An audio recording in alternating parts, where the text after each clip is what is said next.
ಬೆತ್ತಲೆಹೇಮ್ ಗೋದಲೆಯೊಳು ಮಲಗಿದ ಯೇಸು ರಾಜನ, ಬೆತ್ತಲೆಹೇಮ್ ಗೋದಲೆಯೊಳು ಮಲಗಿದ ಯೇಸು ರಾಜನ, ತಾಳ್ಮೆಯುಳ್ಳ ತಾಯಿಯಲ್ಲಿಯೇ ನಾರನಾಗಿ ಜನಿಸಿ ಬಂದನು, ತಾಳ್ಮೆಯುಳ್ಳ ತಾಯಿಯಲ್ಲಿಯೇ ನಾರನಾಗಿ ಜನಿಸಿ ಬಂದನು. ಯೇಸುವೇ ನೀ ಪರಿಶುದ್ಧ, ಯೇಸುವೇ ನೀ ಶುದ್ಧನು, ಯೇಸುವೇ ನೀ ಪರಿಶುದ್ಧ, ಯೇಸುವೇ ನೀ ಶುದ್ಧನು, ಶುದ್ಧನಾಗುವಂತೆ ನಮ್ಮನ್ನು ಶುದ್ಧೀಕರಿಸು ಯೇಸುವೇ, ಶುದ್ಧನಾಗುವಂತೆ ನಮ್ಮನ್ನು ಶುದ್ಧೀಕರಿಸು ಯೇಸುವೇ, ಪ್ರೀತಿದಾಯಕ ಯೇಸುವು ಮೋಕ್ಷ ಬಿಟ್ಟು ನರಕ ರೂಪವ, ಪ್ರೀತಿದಾಯಕ ಯೇಸುವು ಮೋಕ್ಷ ಬಿಟ್ಟು ನರಕ ರೂಪವ, ತಾಳಿದ ಲೋಕದಲ್ಲಿಯೇ ನಾರನಾಗಿ ಜನಿಸಿ ಬಂದನು, ತಾಳಿದ ಲೋಕದಲ್ಲಿಯೇ ನಾರನಾಗಿ ಜನಿಸಿ ಬಂದನು. ಯೇಸುವೇ ಯೇಸುವೇ ನೀ ಪರಿಶುದ್ಧ, ಯೇಸುವೇ ನೀ ಶುದ್ಧನು, ಶುದ್ಧನು, ಯೇಸುವೇ ನೀ ಪರಿಶುದ್ಧ, ಯೇಸುವೇ ನೀ ಶುದ್ಧನು, ಶುದ್ಧನಾಗುವಂತೆ ನಮ್ಮನ್ನು ಶುದ್ಧೀಕರಿಸು ಯೇಸುವೇ, ಶುದ್ಧನಾಗುವಂತೆ ನಮ್ಮನ್ನು ಶುದ್ಧೀಕರಿಸು ಯೇಸುವೇ, ಮನುಷ್ಯರಾದ ನಮ್ಮನ್ನೆಲ್ಲ ನರಕದಿಂದ ಬಿಡಿಸಲಾದನು, ಮನುಷ್ಯರಾದ ನಮ್ಮನ್ನೆಲ್ಲ ನರಕದಿಂದ ಬಿಡಿಸಲಾದನು, ತಾಳ್ಮೆಯುಳ್ಳ ತಾಯಿಯಲ್ಲಿಯೇ ನಾರನಾಗಿ ಜನಿಸಿ ಬಂದನು, ತಾಳ್ಮೆಯುಳ್ಳ ತಾಯಿಯಲ್ಲಿಯೇ ನಾರನಾಗಿ ಜನಿಸಿ ಬಂದನು. ಯೇಸುವೇ ಯೇಸುವೇ ನೀ ಪರಿಶುದ್ಧ, ಯೇಸುವೇ ನೀ ಶುದ್ಧನು, ಯೇಸುವೇ ನೀ ಪರಿಶುದ್ಧ, ಯೇಸುವೇ ನೀ ಶುದ್ಧನು, ಶುದ್ಧನಾಗುವಂತೆ ನಮ್ಮನ್ನು ಶುದ್ಧೀಕರಿಸು ಯೇಸುವೇ, ಶುದ್ಧನಾಗುವಂತೆ ನಮ್ಮನ್ನು ಶುದ್ಧೀಕರಿಸು ಯೇಸುವೇ, ಬೆತ್ತಲೆಹೇಮ್ ಗೋದಲೆಯೊಳು ಮಲಗಿದ ಯೇಸು ರಾಜನ, ಬೆತ್ತಲೆಹೇಮ್ ಗೋದಲೆಯೊಳು ಮಲಗಿದ ಯೇಸು ರಾಜನ, ತಾಳ್ಮೆಯುಳ್ಳ ತಾಯಿಯಲ್ಲಿಯೇ ನಾರನಾಗಿ ಜನಿಸಿ ಬಂದನು, ತಾಳ್ಮೆಯುಳ್ಳ ತಾಯಿಯಲ್ಲಿಯೇ ನಾರನಾಗಿ ಜನಿಸಿ ಬಂದನು. ಯೇಸುವೇ ನೀ ಪರಿಶುದ್ಧ,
இன்னைக்கு ஒரு நாள் நான் தூங்கவே மாட்டேன், ஆண்டவருடைய சத்தத்தை கேட்பேன் அப்படின்னு சொல்றவங்க ஒரு அல்லேலூயா சொல்லுங்க பார்க்கணும். ஆமென். காலையில யோசேப்பு, மரியாள், பரிசுத்த தகப்பன் தாய் அவர்களை குறித்து, அவர்களுடைய குணாதிசயம், இயேசு கிறிஸ்து அவர்கள் மூலமா மட்டும் பிறக்கிறதுக்கு என்ன காரணம்? எவ்வளவு பேர் இருந்தாங்க, எத்தனையோ தகப்பன் தாய்மார்கள் இந்த பூமியில இருந்தாங்க. ஏன் யோசேப்பு, ஏன் மரியாள் என்ற ஒரு தெளிவு வேத ವಚನத்தை கொண்டு நாம் பெற்றோம். ಬೆಳಗಿನ ಸಮಯದಲ್ಲಿ ದೇವರ ವಾಕ್ಯವನ್ನು ನಾವು ಕೇಳಿದ್ದೇವೆ. ಯೋಸೇಫನು ಮರಿಯಳನ್ನು ಕುರಿತು ಯಾಕೆ ಯೇಸು ಸ್ವಾಮಿ ಅವರ ಮುಖಾಂತರವಾಗಿ ಲೋಕದಲ್ಲಿ ಜನಿಸಿದರು ಎಂಬುದಾಗಿ ದೇವರ ವಾಕ್ಯಗಳನ್ನು ನಾವು ಕೇಳಿದ್ದೇವೆ. இன்னைக்கு ஆண்டவராகிய இயேசு கிறிஸ்து அவருடைய பிறப்பு நமக்கு எவ்வளவு முக்கியம், எதுக்காக இந்த பிறப்பு உலகம் முழுவதும் இவ்வளவு கோலாகலமா கொண்டாடப்படுகிறது, பண்டிகையாய் கொண்டாடப்படுகிறது?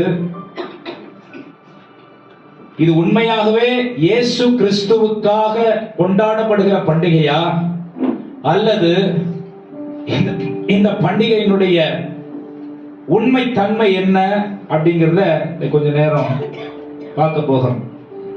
ಈಗ ನಾವು ಯೇಸು ಕ್ರಿಸ್ತನು ನಿಜವಾಗಿ ಈ ಲೋಕದಲ್ಲಿ ನನಗಾಗಿ ಹುಟ್ಟಿದರ, ಆತನ ಗುಣಾತಿಶಯಗಳು ಏನು, ಲೋಕದಲ್ಲಿ ಎಲ್ಲರೂ ಸಂತೋಷವಾಗಿ ಆನಂದ ಭರಿತವಾಗಿ ಆಚರಿಸುವಂತ ಯೇಸು ಕ್ರಿಸ್ತನ ಹುಟ್ಟು ಹಬ್ಬವು ಅದು ನಿಜವುಳ್ಳದ ಎಂಬುದಾಗಿ ಸ್ವಲ್ಪ ಹೊತ್ತು ಧ್ಯಾನ ಮಾಡೋಣ. ஹல்லேலூயா, ஹல்லேலூயா. குழந்தையாகிய இயேசுவை குறித்து வேதம் என்ன சொல்லுது அப்படிங்கிற வேத வசனத்தை கொண்டு உங்களுக்கு இந்த நாளின் செய்தி உங்களுக்கு கொடுக்க போகிறேன். ಮಗುವಾಗಿರುವ ಯೇಸು ಕ್ರಿಸ್ತನನ್ನು ಕುರಿತು ಸತ್ಯವೇದ ಏನು ಹೇಳುತ್ತದೆ ಎಂಬುದಾಗಿ ಸ್ವಲ್ಪ ಹೊತ್ತು ನಾವು ಸತ್ಯವೇದದಿಂದ ನಿಮಗೆ ವಾಕ್ಯವನ್ನು ಹೇಳುತ್ತೇವೆ. ஆமென். வெளியில சவுண்ட் கேக்குதுங்களா? கேக்குதா? இன்னும் கொஞ்சம் வேணுமா, இல்ல போதுமா? போதும் சொல்றாங்க, கை தூக்குங்க பார்க்கலாம். கரெக்டா இருக்குங்க. ரைட். நிறைய வசனங்கள் நான் கொடுக்க போகிறேன். அட்லீஸ்ட் ஒரு 5-6 வசனங்கள். இது ரொம்ப உங்களுடைய வாழ்க்கைக்கு பிரயோஜனமானதா இருக்கும். ஆண்டவராகிய இயேசு கிறிஸ்துவினுடைய கிரயம், தியாகம் அது மிக பெரியது. உலகத்தின் மனிதர்களால் ஈடுகட்ட முடியாத ஒரு கிரயம், தியாகம். உலக பலத்தினாலே ஆட்கொள்ள முடியாத ஒரு செயல், உலக ஞானத்தினால் புரிந்து கொள்ள முடியாத ஒரு பிறப்பு, உலகத்தினுடைய உச்சகட்ட அறிவும் ஞானமும் ஆண்டவராகிய இயேசு கிறிஸ்துவினுடைய பிறப்பை விவரித்து சொல்ல முடியாத அளவிற்கு ஒரு மகா பெரிய பரலோகத்தின் வெகுமதியாக இயேசு கிறிஸ்து நமக்காக கொடுக்கப்பட்டதற்கு காரணம் இருக்கு. ಯೇಸು ಕ್ರಿಸ್ತನ ಜನನವು ನಮಗಾಗಿ ಆತನು ಕೊಟ್ಟಂತ, ತಾಳ್ಮೆಯಿಂದ ಕೊಟ್ಟಂತ, ಕ್ರಯಕ್ಕೆ ಕೊಳ್ಳಲ್ಪಟ್ಟಂತ ಆ ಕಾರ್ಯವನ್ನು ನೆನೆಸುವುದಕ್ಕಾಗಿಯೂ ಪರಲೋಕವು ನಮಗಾಗಿ ಒಂದು ಬಹುಮಾನವಾಗಿ ಯೇಸು ಕ್ರಿಸ್ತನನ್ನು ಈ ಲೋಕಕ್ಕೆ ಕಳಿಸಿಕೊಟ್ಟದ್ದು ಅದು ಒಂದು ಬಹಳ ಒಂದು ವಿಚಿತ್ರವಾಗಿದೆ. எங்கெல்லாம் பிறப்பை குறித்து பிரசங்கிக்கப்படுகிறதோ அங்கெல்லாம் இயேசு கிறிஸ்துவின் மரணமும் அறிவிக்கப்பட வேண்டிய நிச்சயம், கட்டாயம் இருக்கு. ஏன்னா இந்த பிறப்பே அந்த மரணத்தோடு தொடர்பு இருக்கிற ஒன்று. ಸತ್ಯವೇದದಲ್ಲಿ ಎಲ್ಲೆಲ್ಲ ಯೇಸು ಕ್ರಿಸ್ತನ ಜನನ ಎಂಬುದಾಗಿ ಬರೆಯಲ್ಪಟ್ಟಿದೆಯೋ ಅಲ್ಲೆಲ್ಲ ಯೇಸು ಕ್ರಿಸ್ತನ ಮರಣವನ್ನು ಕುರಿತು ಸಹ ಬರೆಯಲ್ಪಟ್ಟಿದೆ ಎಂಬುದಾಗಿ ನೋಡುತ್ತೇವೆ. அவருடைய மரணத்தை குறிக்கும் பொழுது சிலுவை பாடுகளை நாம் மறந்துவிட முடியாது. ಆತನ ಒಂದು ಕಾರ್ಯಗಳನ್ನು ನಾವು ಜ್ಞಾಪಕ ಮಾಡಿಕೊಳ್ಳುವಾಗ ಆತನ ಮರಣದ ಆತನ ಶಿಲುಬೆಯ ಮೇಲೆ ತನ್ನ ಮರಣವನ್ನು ಪಡೆದಂತ ಬಾಧೆಗಳನ್ನು ಮರೆಯಲು ಸಾಧ್ಯವಿಲ್ಲ. எங்கெல்லாம் அவருடைய மரணத்தை நாம் நினைக்கிறோமோ அங்கெல்லாம் அவருடைய தியாகத்தை நாம் மறக்க முடியாது. ಎಲ್ಲೆಲ್ಲ ಆತನ ಮರಣವನ್ನು ನಾವು ನೆನೆಸುತ್ತೇವೋ ಅಲ್ಲೆಲ್ಲ ಆತನ ತ್ಯಾಗವನ್ನು ಮರೆಯಲು ಸಾಧ್ಯವಿಲ್ಲ. எப்பெல்லாம் சிலுவையை நம்ம நோக்கி பார்க்கிறோமோ அப்பெல்லாம் நம்ம இருக்க வேண்டிய இடம் அது என்கிறதை நமக்கு அது ஞாபகம் படுத்த வேண்டும். ಎಲ್ಲೆಲ್ಲ ನಾವು ಶಿಲುಬೆಯನ್ನು ಕುರಿತು ನಾವು ಜ್ಞಾಪಕ ಮಾಡಿಕೊಳ್ಳುತ್ತೇವೋ ಆಗ ಆತನು ನಮಗಾಗಿ ಮಾಡಿದಂತ ತ್ಯಾಗ ಎಂಬುದಾಗಿ ನೆನೆಸಿಕೊಳ್ಳಬೇಕು. அங்க நம்ம இருக்கணும்ங்கறத ஞாபகப்படுத்திக்கணும். ನಾವು ಅಲ್ಲಿ ಇದ್ದೇವೆ ಎಂಬುದಾಗಿ ನಮ್ಮನ್ನು ನಾವು ಜ್ಞಾಪಕ ಪಡಿಸಿಕೊಳ್ಳಬೇಕು. ನಾವು ಅಲ್ಲಿ ಇದ್ದಿರಬೇಕು ಎಂಬುವ ವಿಚಾರವನ್ನು ஞாபகದಲ್ಲಿ ಇಟ್ಕೊಳ್ಬೇಕು. ஏன் அப்படின்னா பாவம் சிலுவையிலே சுமந்து தீர்க்கப்பட்டது இயேசு கிறிஸ்துவால். ಯೇಸು ಕ್ರಿಸ್ತನಿಂದ ಪಾಪವು ಆತನು ಅದನ್ನು ಒತ್ತುಕೊಂಡನು. கொடூரமான ஒரு விஷயம் இந்த உலகத்துல மனிதர்களால் தீர்த்து கொள்ள முடியாத ஒன்று பாவம். ஆனால் இயேசு கிறிஸ்துவாலே அதை அவர் அதற்கு முற்றுப்புள்ளியும் வைத்தார். அதிலிருந்து தப்பித்துக் கொள்ள வழியும் ஏற்படுத்தினார். ಕ್ರೂರವಾದ ಪಾಪಗಳನ್ನು ಮಾಡಿದಂತದನ್ನು ಯೇಸು ಸ್ವಾಮಿ ಅದರಿಂದ ಬಿಡುಗಡೆ ಕೊಡುವುದಕ್ಕಾಗಿ ತ್ಯಾಗವನ್ನು ಸಹ ಮಾಡಿದನು. ஏன் இது அவ்வளவு முக்கியம் அப்படின்னு சொன்னா பரலோக தேவனோடு நாம் தொடர்பில் இருக்க வேண்டியது தேவனுக்கு விருப்பம். ಯಾಕೆ ಇದನ್ನು ಹೇಳುತ್ತೇವೆ ಅಂದ್ರೆ ನಾವು ಪರಲೋಕದ ತಂದೆಯೊಟ್ಟಿಗೆ ಸಂಪರ್ಕದಲ್ಲಿ ಇರಬೇಕು ಎಂಬುದಾಗಿ. அதற்காக தான் நீங்களும் நானும் படைக்கப்பட்டிருக்கிறோம். ಅದಕ್ಕಾಗಿ ನೀವು ನಾವು ಸೃಷ್ಟಿಸಲ್ಪಟ್ಟಿದ್ದೇವೆ. நம்முடைய படைப்பு நம்முடைய படைத்த தேவனை மகிழ்விப்பதற்காக மட்டுமே. ನಮ್ಮನ್ನು ಸೃಷ್ಟಿಸಿದಂತದ್ದು ಆತನನ್ನು ಮಹಿಮೆ ಪಡಿಸುವುದಕ್ಕಾಗಿ ಮಾತ್ರ. அந்த சந்தோஷத்தை பிசாசு பாவம் என்னும் ஒரு கொடூரமான காரியத்தினால் துண்டித்து விட்டான். ಆದರೆ ಸೈತಾನನು ಅದರ ಸಂಪರ್ಕವನ್ನು ಪಾಪ ಎಂಬ ಕಾರ್ಯದಿಂದ ಕತ್ತರಿಸಿ ಹಾಕಿದನು. மனிதர்கள் ஏராளமான மிருகங்களை பலியாக செலுத்தினார்கள். அநேக ரத்தம் சிந்துதல் ஏற்பட்டது. பாவம் மன்னிக்கப்படவில்லை. ಆದರೆ ಪಾಪದ ನಿಮಿತ್ತವಾಗಿ ಮನುಷ್ಯರು ಅನೇಕ ಮೃಗ ಪಕ್ಷಿಗಳನ್ನು ಬಲಿಯಾಗಿ ಸಮರ್ಪಿಸಿದರು. ಆದರೆ ಪಾಪ ಕ್ಷಮಾಪಣೆ ಆಗಲಿಲ್ಲ. ஆண்டவர் சொல்றாரு, இந்த பலிகள்ல எனக்கு பிரியம் இல்ல, நீங்க மனம் மாறணும், உங்களுடைய மனமாற்றத்துல எனக்கு பிரியம் உண்டுன்னு சொல்லி இந்த பலிகளை நீங்க கொடுக்காதீங்க. இந்த பலிகள்னால அநேக பாவங்கள் இன்னும் மிகைப்படுகிறது. innocent blood is being shed. குற்றமற்ற மிருகங்களுடைய ரத்தம் சிந்தப்படுகிறது.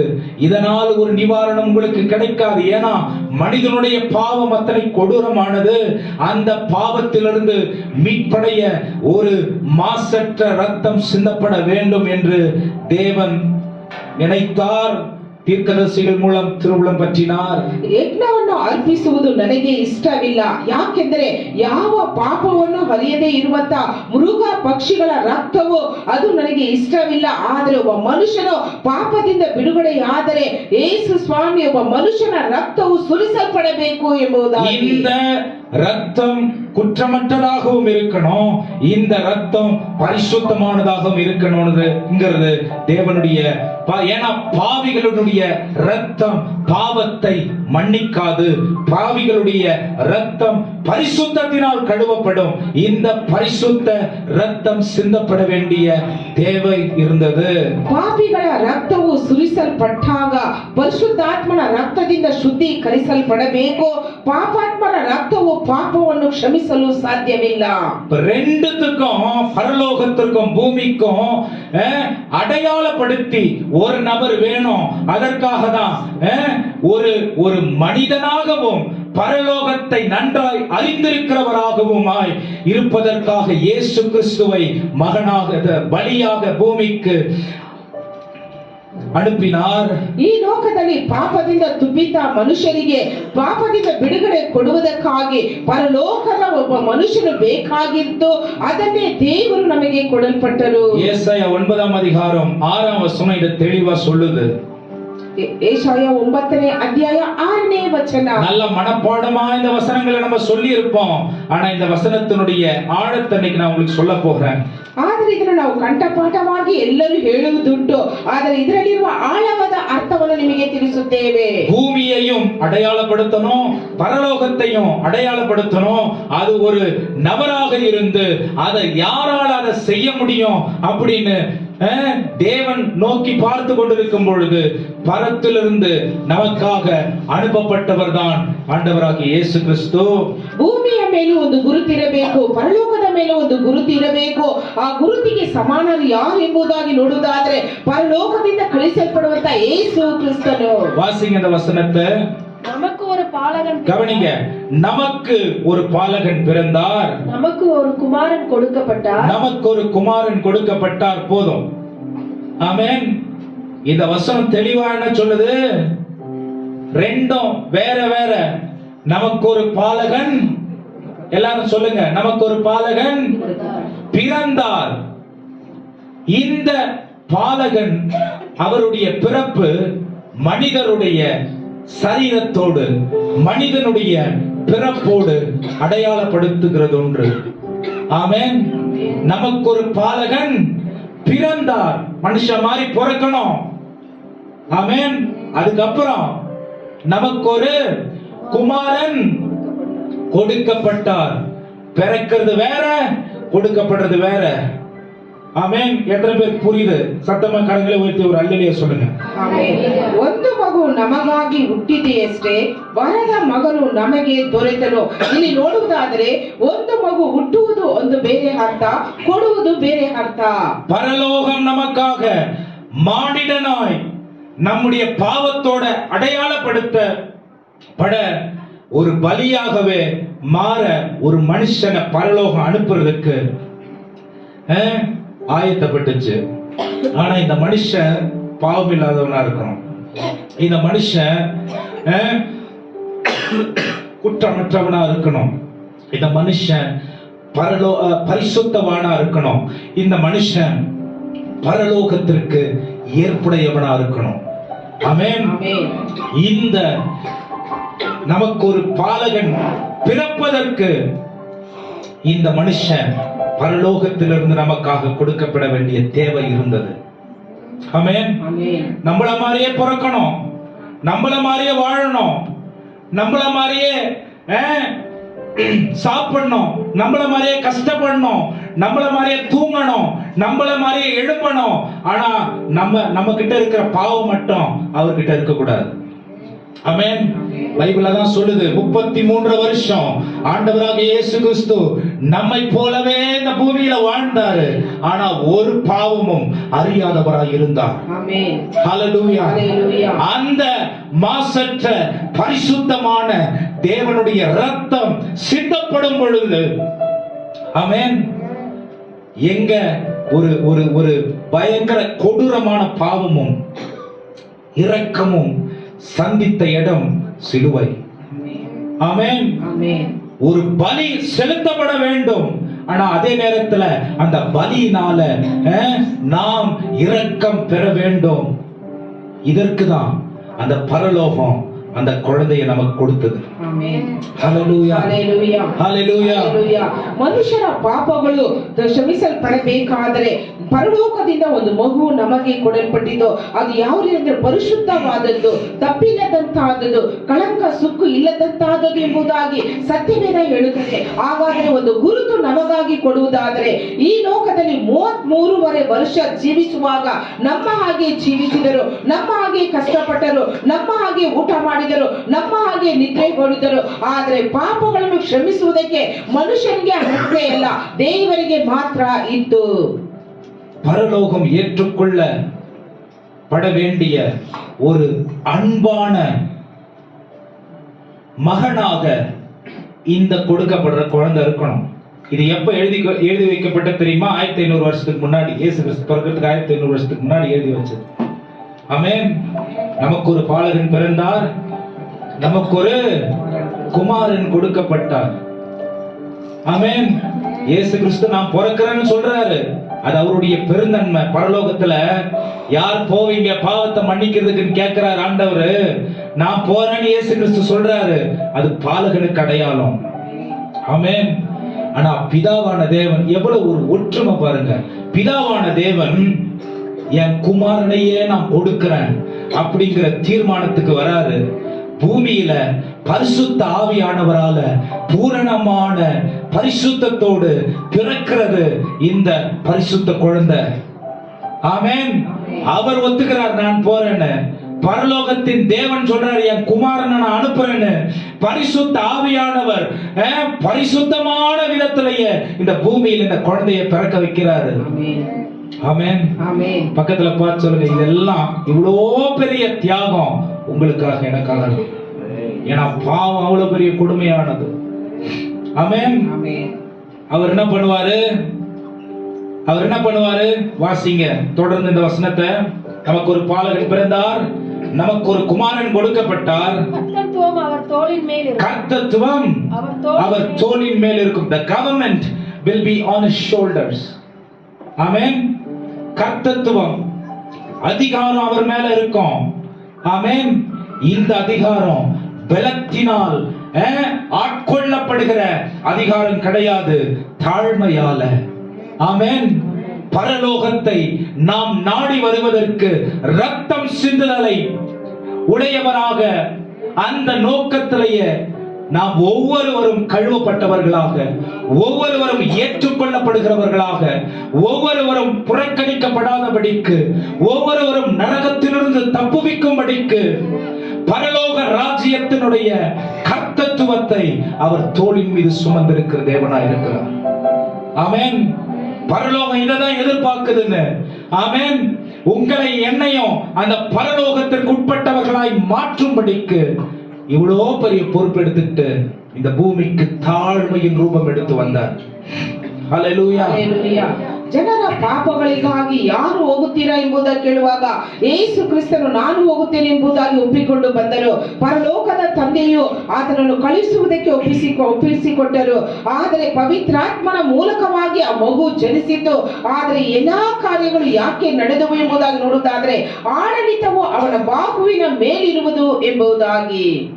ஆமென். அவருக்கு என்ன பேர் தெரியுமா? அவர் டெய்லி நம்முடைய வாழ்க்கையில் அவர் செய்கிறத நாமமாக அவர் பெற்றிருக்கிற தேவனாய் இருக்கிறார். அவர் என்ன பண்றாரா? அவர் நாமம் அதிசயமானவர், ஆலோசனை கர்த்தர், வல்லமை உள்ள தேவன், நித்திய பிதா, சமாதான பிரபு எனப்படும். ஆமென். ஆமென். ஹல்லேலூயா. ஹல்லேலூயா. வல்லமை உள்ள தேவன் அவருடைய வல்லமையை காட்டியிருக்கலாம். ஒரே நேரத்துல அவருடைய வாயின் வார்த்தையால உலகத்தை படைத்த தேவன் ஒரே வார்த்தையால நம்மளெல்லாம் சுத்தமா மாத்திட்டு இருந்திருக்கலாம். அதனுடைய விளைக்கிரயம் நமக்கு என்னன்னு தெரிஞ்சிருக்காரு. ஆமென். அதனுடைய விளைக்கிரயம் நமக்கு என்ன தெரிஞ்சிருக்காரு.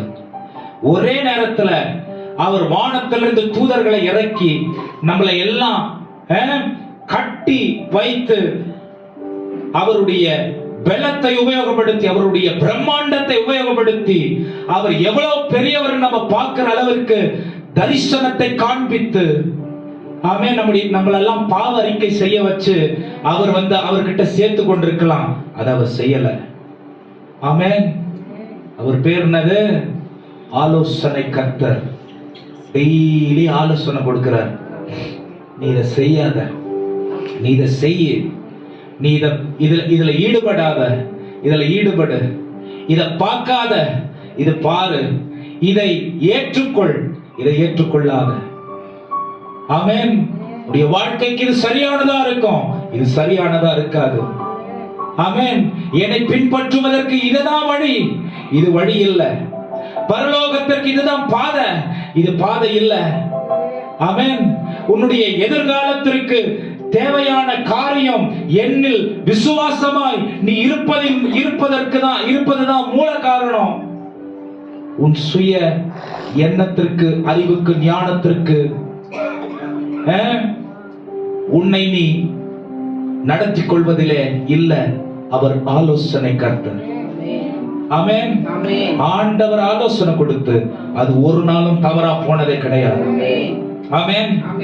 ஆண்டவர் ஆலோசனை கொடுத்து ஒரு நாளும் அது தவறா போனதே கிடையாது.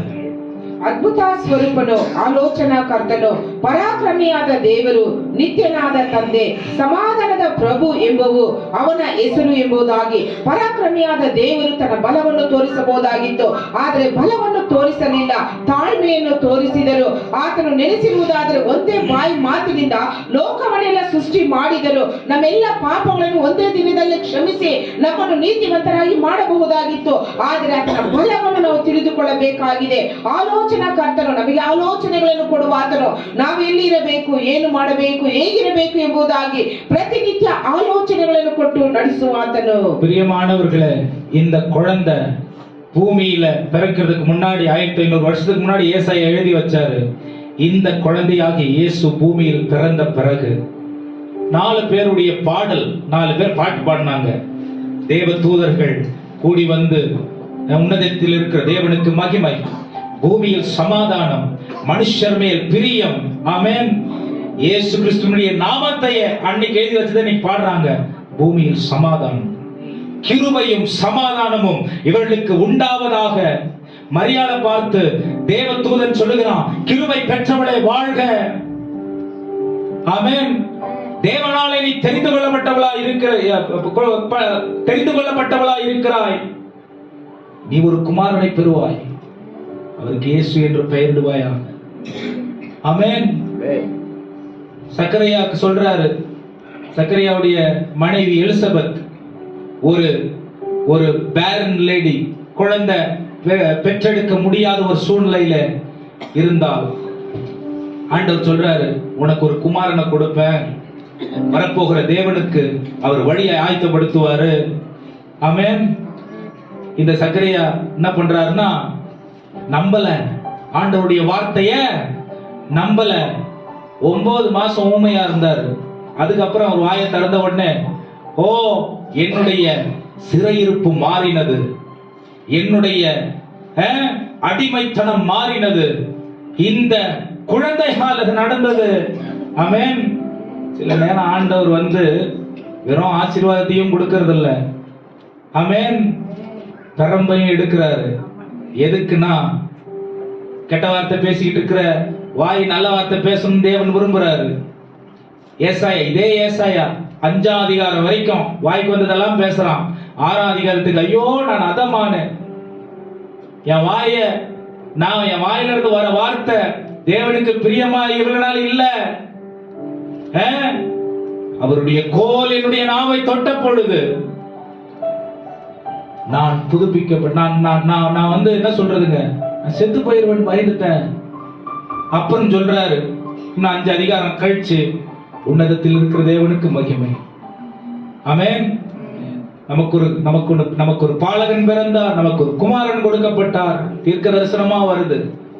மரியாள் பாட்டு பாடுறா, எளிமையானவள தெரிஞ்சுக்கிட்டீங்க அப்படின்னு சொல்லி. ஆமென்.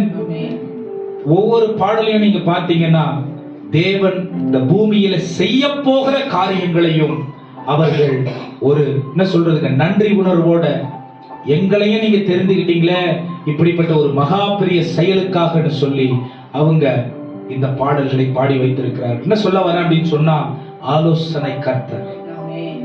ஒரு 14 வயசு பொண்ணு எப்படி இவ்வளவு அறிவா பாட முடியும்? ஒரு 80 வயசு ஆளு திடீர்னு ஊமை ஆயிட்டாரு. அப்புறம் பாடும்போது அவ்வளவு அறிவு வெளிப்படுது, தீர்க்க தரிசனமா வெளிப்படுது. சிமியன் பாடுறாரு, என் வாழ்க்கை பூர்ணம் அடைஞ்சிருச்சு, நான் பிறந்ததுக்கு ஒரு நல்ல ஒரு இது கிடைச்சிருச்சு. ஆமென். ஏன் இதெல்லாம் சொல்றேன்னா, ஆண்டவர் நம்மளை நடத்துறதுக்கு நம்ம வயசு ஒரு பொருட்டு கிடையாது. ஆண்டவர் நமக்கு ஆலோசனை கொடுத்தார், நம்முடைய வாழ்க்கை சீரும் சிறப்புமா இருக்கும். ஆண்டவர் நம்முடைய வாழ்க்கையின் எதிர்காலத்தை அவர் பொறுப்பெடுத்தால் நாம் ஆச்சரியப்படுகிற அளவிற்கு ஒவ்வொரு காரியங்களும் நம்முடைய வாழ்க்கையில் நடைபெறும். ஆமென். கேள்வினா 100க்கு 100 அவரை நாம் நம்புகிறோமா என்பதுதான். ஆமென். நம்பாதிருக்கிற வரைக்கும் தாமதிக்கும், நம்பினால் அற்புதங்களை காண முடியும். ஹல்லேலூயா. ಪರಲೋಕದಿಂದ ದೇವದೂತರ ಗುಂಪು ಕಾಣಿಸಿಕೊಂಡು ಮೇಲಿನ ಲೋಕಗಳಲ್ಲಿ ದೇವರಿಗೆ ಮಹಿಮೆ, ಭೂಲೋಕದಲ್ಲಿ ಮನುಷ್ಯರಿಗೆ ಸಮಾಧಾನ, ದೇವರು ಅವರಿಗೆ ಹೊಳೆಯುತ್ತಾರೆ ಎಂಬುದಾಗಿ ಕೊಂಡಾಡುತ್ತಾ ಹೇಳಿದರು. ಮರಿಯನ ಬಳಿಗೆ ದೇವದೂತರು ಬರುವಾಗ, ನೀನು ದೇವರ ದಯೆ ಹೊಂದಿದವಳೆ, ನಿನಗೆ ಶುಭವಾಗಲಿ ಎಂಬುದಾಗಿ ಹೇಳಿದರು. ಮೂರನೇದಾಗಿ ಜಕರಿಯನ ಬಳಿಗೆ ಬಂದು ಗಾಬ್ರಿಯೇಲ್ ದೇವದೂತರು ಮಾತನಾಡುವಾಗ ಆತನು ನಂಬದೇ ಹೋದನು. ಆದರೆ ದೇವರು ಹೇಳಿದರು, ನೀನು ನಂಬದೇ ಹೋದುದರಿಂದ ನೀನು ಮೂಕನಾಗಿ ಇರುತ್ತೀ ಎಂಬುದಾಗಿ. ಇದನ್ನು ಯಾಕೆ ಹೇಳುತ್ತೇವೆ ಎಂಬುದಾಗಿ ಯೆಶಾಯನು ನೋಡುವಾಗ, ನಾನು ಹೊಲಸು ತುಟಿಯವನು, ನನಗೆ ಯಾವ ರೀತಿಯ ಒಂದು ಯೋಗ್ಯತೆ ಇಲ್ಲ ಎಂಬುದಾಗಿಲ್ಲ ಮಾತನಾಡುತ್ತಾರೆ. ಅದೇ ಯೆಶಾಯನು ಹೇಳುತ್ತಾರೆ, ನಮಗೆ ಒಬ್ಬ ಕುಮಾರನು ಹುಟ್ಟುವನು, ಅದು ವರದ ಮಗನೇ ಎಂಬುದಾಗಿ. ಇದೆಲ್ಲ ದೇವರ ನಾಮವನ್ನು ಮಹಿಮೆ ಪಡಿಸುವಂತದ್ದು. ஆமென். ஆமென். அன்னைக்கு சொல்லி வச்சிருக்காரு, அவர் நித்தியமான தேவன். ஆமென். ஆமென். ஆமென். ஆண்டவருக்கு ஆரம்பமும் இல்ல, ஆண்டவருக்கு முடிவும் இல்ல. அதுவே நமக்கு ஒரு நிச்சயம். என்ன தெரியுமா? அவர் எல்லா சூழ்நிலையிலையும் நம்மளை வழிநடத்த போதுமான தேவன். ஆமென். ஆமென். ஆமென். நித்திய பிதா. அண்ணா என்ன அர்த்தம்? தகப்பன் இல்ல, தாய் இல்ல, எனக்கு யாருமே இல்ல. ஆண்டவர் சொல்றார், நான் நித்திய பிதா. ஆமென். ஆமென். உங்க கூடவே இருக்கிறதுக்காகவே நான் இந்த பூமிக்கு காலையில நான் இன்னும் இத பத்தி தெளிவா பேசினேன். இப்ப எனக்கு நேரம் இல்ல. அவர் நித்திய பிதா. ஆமென். ஆமென். ஆமென். நித்திய பிதான்னு என்ன அர்த்தம் தெரியுமா? பூமிக்கும் அவர் தேவன், பரலோகத்திற்கும் அவர் தேவன். ஆமென். பூமியில் இருக்கிற நமக்கும் அவர் தகப்பன், பரலோகத்திற்கு நம்மை கொண்டு போவதற்கு அவர் வழிகாட்டி. ஆமென். பரலோகத்திலும் அவர் நமக்கு தகப்பன். ஆமென். ஹல்லேலூயா. ஹல்லேலூயா. அவருக்கு முடிவில்லை. ஆமென். ஆமென். அவருக்கு முடிவில்லை. ஒருவேளை உங்களுக்கு பரலோகத்தை குறித்து கேள்வி இருக்கும்னா, செத்துட்ட பிறகு யாருக்கு என்ன தெரிய போகுது? பூமியில இருக்கிற வரைக்கும் இஷ்டம் போல வாழலாம். நியாய தீர்ப்பான். ஆண்டவர் 2வது முறை வருவாராம்.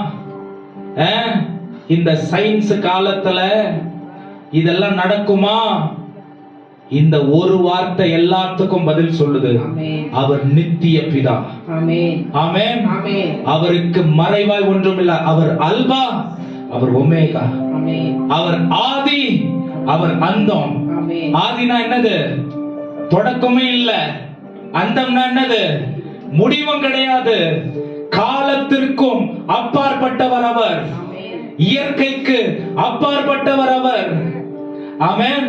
சூழ்நிலைகளுக்கு அப்பாற்பட்டவர் அவர். பிரச்சனைகளுக்கு அப்பாற்பட்டவர் அவர். ஆமென்.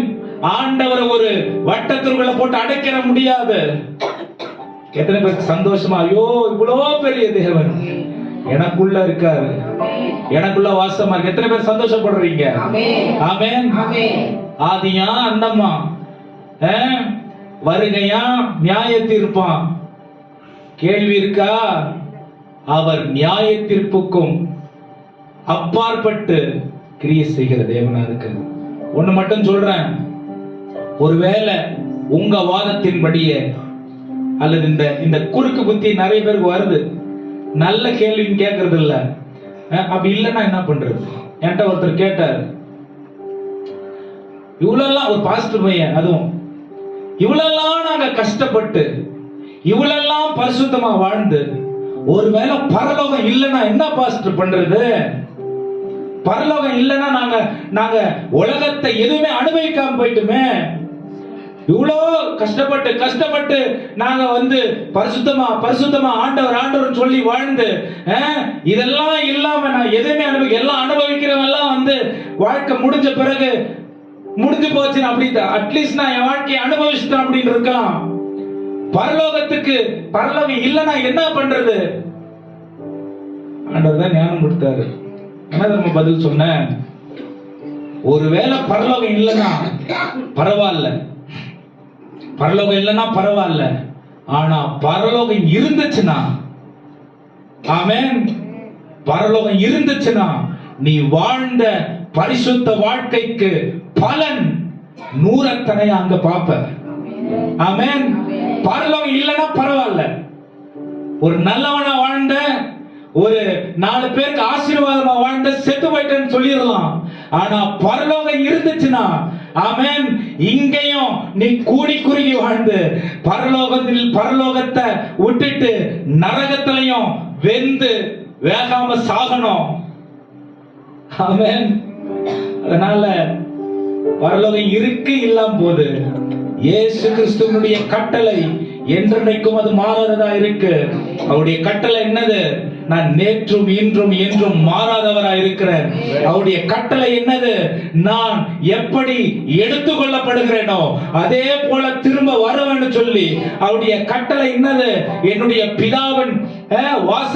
பிதாவின் இடத்துல அநேக வாசஸ்தலங்கள் உள்ளது, அது இல்லைன்னா நான் உங்களுக்கு சொல்லி இருப்பேன்னு. ஆமென். இதெல்லாம் படிச்சுட்டு கேள்வி அப்படின்னா இப்படி இதுலயே தெரியுது. ஆத்துல ஒரு காலு, சேத்துல ஒரு காலு. உலகம் அப்படியே ஐயோ தவிக்குது உலகத்தை அனுபவிக்கணும்னு. ஆனா என்ன பண்றது? வெளியே எல்லாரும் முன்னாடியும் வேஷம் போட்டேன்னு நல்ல மாதிரி கிறிஸ்தவ அப்படி இப்படின்னு இன்னைக்கு. அதனால இந்த மாதிரி கேள்வி கேட்டுனா என் மனசை நான் ஆத்திக்கணும்ல. ஆண்டவர் சொல்றாரு. நான் சொன்னேன், அவர் வந்து ரொம்ப ரொம்ப துக்கமா போனார். எனக்கு ஆச்சரியமா ஆயிடுச்சு. ரொம்ப துக்கமா போனாரு. ஓ, ஆண்டவருடைய வருகை இல்ல. இவரை வந்து அதாவது என்ன சொல்றது, நிறைய பேர் நினைப்பாங்க இந்த கேள்வி கேட்டா இவர் மாட்டிப்பாரு, என்ன பதில் சொல்லுவாரு. ஆமென். நமக்குள்ள இருக்கிறவர் ஆலோசனை கர்த்தர். ஆமென். ஒரு தலகுனியெல்லாம் விட மாட்டாரு. எவன் கேள்வி கேட்டான் தலை குனிஞ்சு தான் போனான். அவன் மட்டும் இல்ல, அன்னைக்கு பரிசேயர்களும் அந்த வேலையை தான் செஞ்சாங்க. இயேசு கிறிஸ்து கிட்ட கேள்வி கேட்கிறாங்க, பல்லட்டு அடிக்கணும்னு நினைக்கிறாங்க, தலை குனிந்து போறாங்க. அவர் ஆலோசனை கர்த்தர். ஆமென். நம்ம புத்தியை நம்ம யூஸ் பண்ண தேவனுடைய நிறைவை காண முடியாது. ஆண்டவரே நீங்க என்ன நடத்துங்கன்னு சொல்ல அவருடைய நிறைவு நம் மீது இறங்கி வரும். ஆமென். அநேகர் ஆச்சரியப்படுகிற அளவிற்கு நம்மை அவர் பயன்படுத்துவார். யாருக்காவது கேள்வி இருக்கா? ஆண்டவருடைய வருகை இருக்கா? அவர் வருவாரா? பரலோகம் இருக்கா? செத்த பிறகு என்ன தெரியும்? கேள்வி இருக்கா யாருக்காவது? ஆமென். அவர் வருகிற தேவன். வரத்துக்காகவே மரிச்சாரு, மரிக்கிறதுக்காகவே பிறந்தாரு. ஹல்லேலூயா. அவர் சொன்னதான் செய்யறதான். ஹல்லேலூயா. இங்க என்ன டைலாக் வச்சுக்கலாம், சொன்னவங்க மாத்தி போய் சொல்லுவாங்க. இவர் மாறுகிற தேவனே கிடையாது. ஏன் தெரியுமா? இவருடைய ஒரு முக்கியமான குணாதிசயத்தை இன்னைக்கு சொல்லிட்டு நான் முடிக்க விரும்புகிறேன். ನಮ್ಮ ಜ್ಞಾನವನ್ನು, ನಮ್ಮ ಬುದ್ಧಿಯನ್ನು, ನಮ್ಮ ವಿವೇಕವನ್ನು ಉಪಯೋಗಿಸುವುದಾದರೆ ಅದು ಅಲ್ಲಿ ನಡೆಯುವುದಿಲ್ಲ. ಯಾಕಂದ್ರೆ ಆಲೋಚನಾ ಕರ್ತರು ನಮ್ಮೊಳಗೆ ಇರುತ್ತಾರೆ. ಇನ್ನೊಂದು ಹೆಸರು ಆತನಿಗೆ ನಿತ್ಯನಾದ ತಂದೆ. ನಾವು ಹೇಳಬಹುದು ಈ ಲೋಕದಲ್ಲಿ ನನಗೆ ತಂದೆ ಇಲ್ಲ, ತಾಯಿ ಇಲ್ಲ ಎಂಬುದಾಗಿ. ಆದರೆ ನಿತ್ಯನಾದ ತಂದೆ ನಮ್ಮ ಯೇಸು ಕ್ರಿಸ್ತನಾಗಿದ್ದಾರೆ. ಆತನು ನಿನ್ನೆ ಇವತ್ತು ಎಂದೆಂದಿಗೂ ಮಾರ್ಪಡಾದಂತ ದೇವರು. ಆತನು ಆಜ್ಞೆಗಳನ್ನು ಕೊಟ್ಟು ಅದನ್ನು ನೆರವೇರಿಸಿದಂತ ದೇವರು. ಯಾವಾಗಲೂ ನಮ್ಮೊಟ್ಟಿಗೆ ಇದ್ದು ನಡೆಸುವಂತ ದೇವರು ಎಂಬುದಾಗಿ ನೋಡುತ್ತೇವೆ. எல்லாத்துக்கும் அப்பாற்பட்ட தேவன் அவர். நான் சொன்னேன் உங்களுக்கு, ஏன் தெரியுமா? எல்லாத்துக்கும் உட்பட்டு இருக்கிற நம்மள விடுவிக்கிறதுக்கு அவரால மட்டும்தான் முடியும். ஆமென். ஆமென். எல்லாத்துக்கும் மேல அவர். ஏன் தெரியுமா? நம்ம இந்த பூமியில வாழுற வரைக்கும் நாம் குறைவுள்ளவர்கள் தான். வெள்ளத்துல குறை வந்துருது, பணத்துல குறை வந்துருது, அனுபவங்கள்ல குறை வந்துருது, பேச்சுல குறை வந்துருது, ஞானத்துல குறை வந்துருது, பழக்க வழக்கங்கள்ல குறை வந்துருது. பாவம் ஒரு குறைவு. ஆமென். வேதம் வாசிக்காதது ஒரு குறைவு, ஜெபிக்காதது ஒரு குறைவு, தேவனுக்கு நம்முடைய வாழ்க்கையை அவர் எதிர்பார்க்கும்படிக்கு பூரணமாய் ஒப்பு கொடுக்காதது ஒரு குறைவு. ஆமென். இந்த குறைவுகள் நிறைவாவதற்கு அவர் துணை நமக்கு தேவை. ஆமென். ஆனால் அவர் நித்திய பிதா, எல்லாத்துக்கும் அப்பாற்பட்டவர். ஆமென். பைபிள் சொல்லுது, அவர் நம்மை சேற்றிலிருந்து தூக்கி பிரபுக்களோடு அமர பண்ணுகிற தேவனாக இருக்கிறார். ஆமென். நம்முடைய நாற்றமெல்லாம் அவர் நீக்கி பிள்ளை என்ற புத்திர சுவிகாரத்தை அவர் கொடுக்கிறார். ஆமென். நம்முடைய குறைவான நிலைமைகளை மாற்றி அவர் பூரண ஆசீர்வாதங்களை தருகிற தேவனாய் இருக்கிறார். இந்த இரவு வேளையிலே காலையில் ஆயிடுச்சு, இயேசு கிறிஸ்து பிறந்துட்டாரு. ஆமென். 2000 வருஷத்துக்கு முன்னாடி அப்படியே குழந்தை மாதிரி அப்படியே யோசிக்காதீங்க. அவர் ராஜாதி ராஜா. நீங்களும் நானும் அறிவுல நினைச்சு பார்க்கறத விட ரொம்ப பெரியது. ஆமென். நம்ம புத்திக்கும் மனசுக்கும் அறிவுக்கும் எட்டாத உயரத்துல, எட்டாத பிரம்மாண்டத்துல அவர் இருக்கிற தேவன். ஆனா ஆசீர்வாதம் என்ன தெரியுமா? ஆசீர்வாதம் என்ன தெரியுமா? நம்ம இதயத்துல வாசம் பண்ண ஆசைப்படுறார். ஆமென். இவ்வளோ பெரிய தேவன் நம்ம இதயத்துல வாழ ஆசைப்படுறார். ஏன் ஏன் ஏன் இதயத்துல வாழ ஆசைப்படுறாரு? நம்மை ஆலயமாக மாற்ற, நம்மை அவருக்கு ஆலயமாக மாற்ற. எவ்வளவு ஆசீர்வாதம் தெரியுமா? உலகத்துல எதையோ தேடி என்னென்னமோ பண்ணி நம்ம குறைபட்டு போறோம். அவருடைய வருகை, அவருடைய அறிமுகம் நம்முடைய வாழ்க்கைக்கு நிறைவை தருகிறது. ஹல்லேலூயா. இயேசு என்னும் நாமத்தை சொன்னா போதும், நம்முடைய வாழ்க்கையில ஒரு ஒரு புத்துணர்ச்சி வருகிறது, ஒரு நிறைவு வருகிறது. ஹல்லேலூயா. இதை அனுபவிக்கிறவங்க தான் தெரியும். கடைசியா இந்த வார்த்தையை சொல்லி முடிக்கிறேன். அவருக்கு பெயர் சமாதான பிரபு. ஆமென். எல்லாரும் சொல்லுங்க, அவர் சமாதான பிரபு. சமாதானத பிரபு. இந்த சமாதானம் இல்லாம தான் நீங்களும் நானும் எல்லா குறைவுகளையும் வாழ்ந்துட்டு இருக்கோம். ஆமென். சமாதானத்தை பணம் கொடுத்து வாங்கிட முடியாது.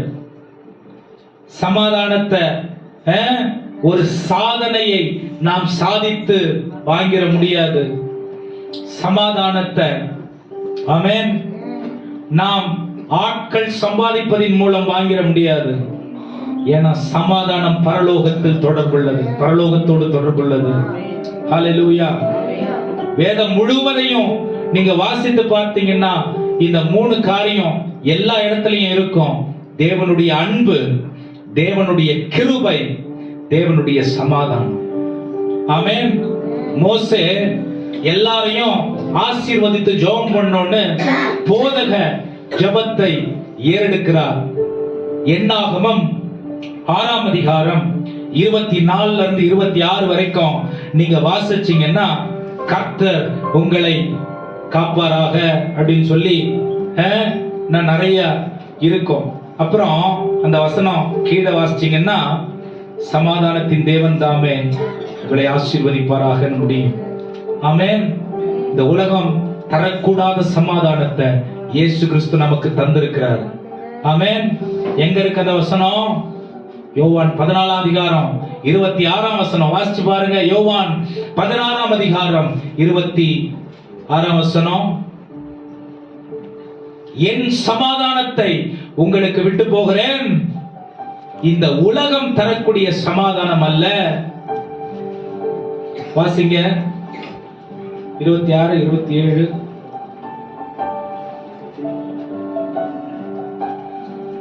யோவான் 14.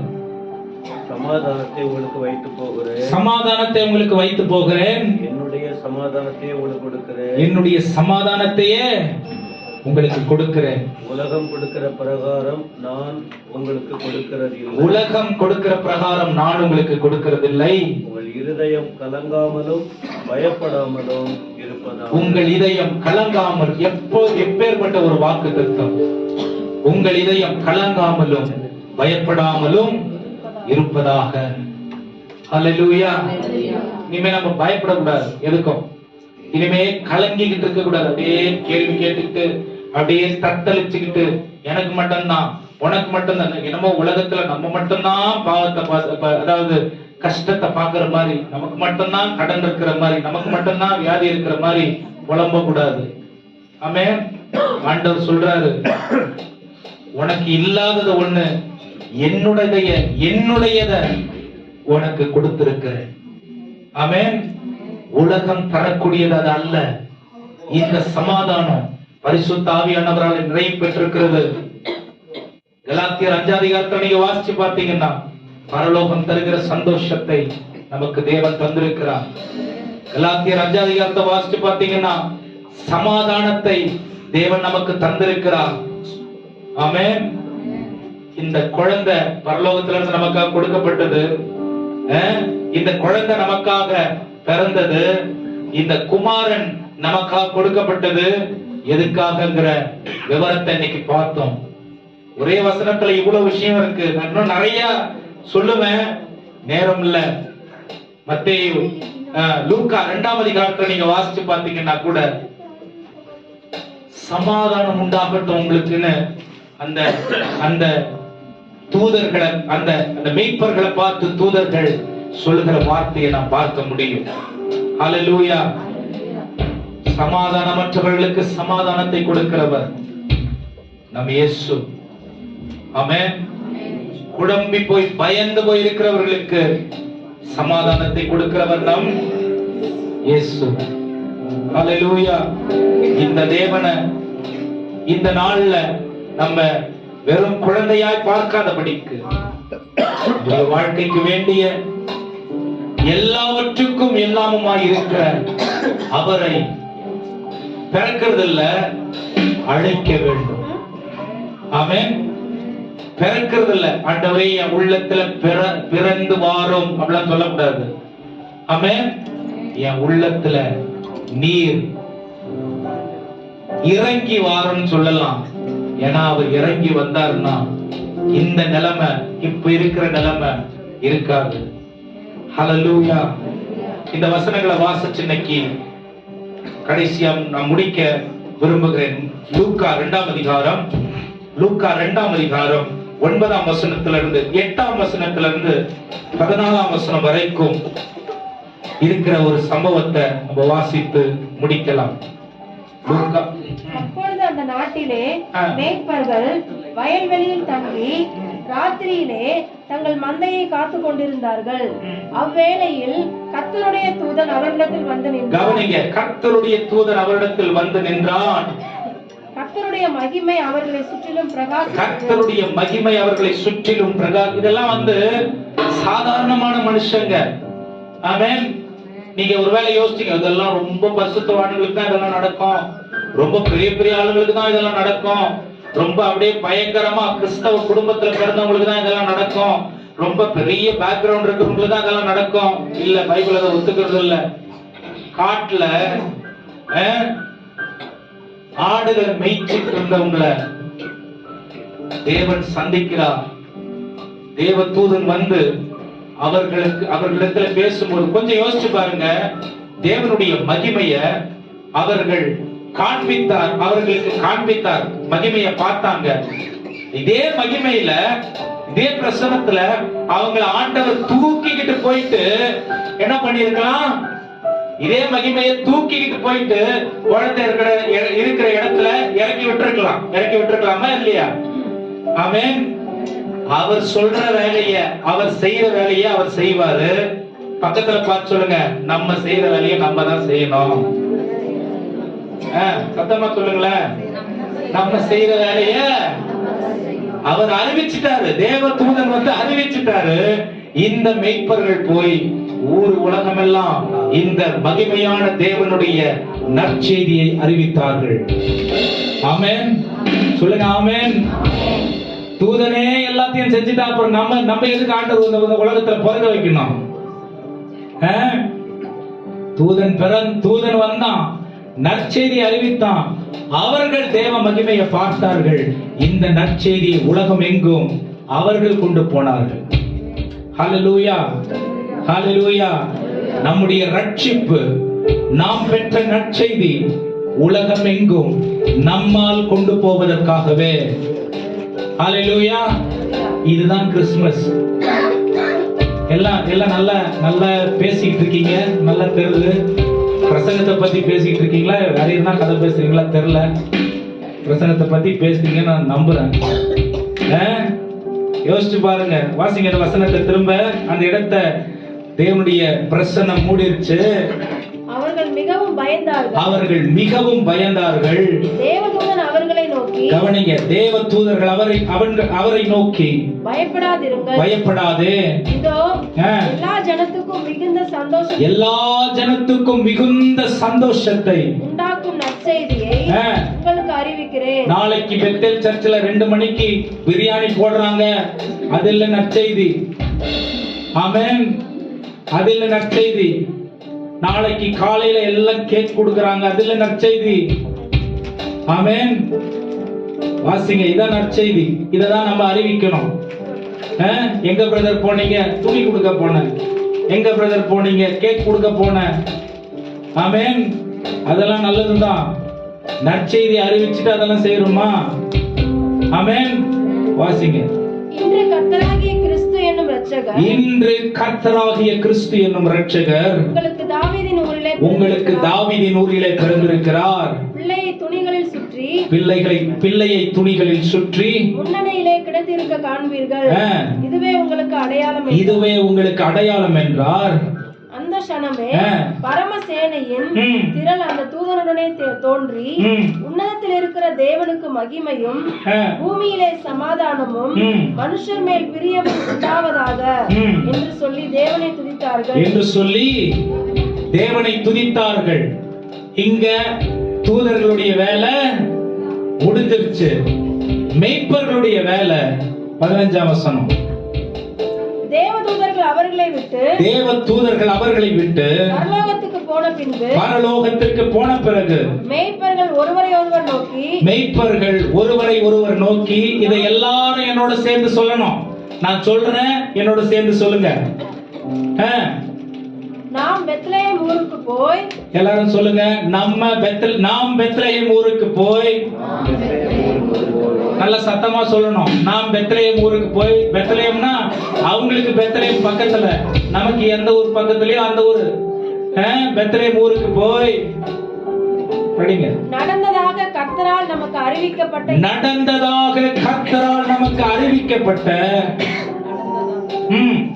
இந்த காரியத்தை பார்ப்போம் வாருங்கள் என்று சொல்லி தீவிரமாய் வந்து மரியாளையும் யோசேப்பையும் முன்னணியிலே கிடத்திருக்கிற பிள்ளையையும் கண்டார்கள். கண்டு அந்த பிள்ளையை குறித்து தங்களுக்கு சொல்லப்பட்ட சங்கதியை பிரசித்தம். கவனிங்க, அந்த பிள்ளையை குறித்து தங்களுக்கு சொல்லப்பட்ட வார்த்தையை ஊரெல்லாம் போய் சொன்னாங்க. ஆமென். ஊரெல்லாம் போய் சொன்னாங்க. நம்ம சொல்லணும், சொல்றோமா? ஆண்டவர் நமக்கு ஞானத்தை கொடுப்பாராக. ஹல்லேலூயா. அவரை அறிவித்தால் மாத்திரமே சமாதானம் பூரணப்படும். ஆமென். அவரை அறிவித்தால் மாத்திரமே சந்தோஷம் நிறைவடையும். அவரை அறிவித்தால் மாத்திரமே அதற்கு பெயர் கிறிஸ்துமஸ். அவரை அறிவித்தால் மாத்திரமே நம்முடைய ரட்சிப்பு பூரணப்படும். ஆமென். ரட்சிப்பு கம்யூனியன் மாதிரி அதை பகிர்ந்து கொடுக்கிறதுல தான் பரலோகம் சந்தோஷப்படும். ரட்சிப்பு, ஆமென், இயேசு கிறிஸ்துவினுடைய ரத்தம் சிந்துதல் மாதிரி உலகம் முழுவதற்கும் கொண்டு போகப்பட வேண்டிய ஒன்று. ஏன்னா இது தேவனுடைய கட்டளை. கண்களை மூடி கர்த்தரை நோக்கி சங்கீடுவே கிருபை வாழ்நாளெல்லாம் அது போதுமே. சுகமுடன் கம்பேலமுடன் வாழ்நாளெல்லாம் அது போதுமே. சுகமுடன் கம்பேலமுடன் சேவை செய்ய கிருபை தாருமே.